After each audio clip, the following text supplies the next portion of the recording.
When I got up on Thanksgiving morning, things just weren't right. And I felt a little bit spacey, a little bit dizzy.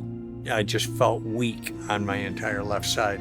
We've been around long enough. When you're 75, you can figure out, geez, this might be a stroke.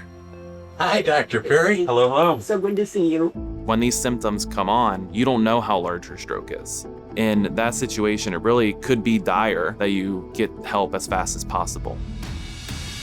Don's doing excellent today. His symptoms of the stroke are almost completely resolved. His incision's very well healed. I owe my life to the Vascular team. I'm alive because they did a good job.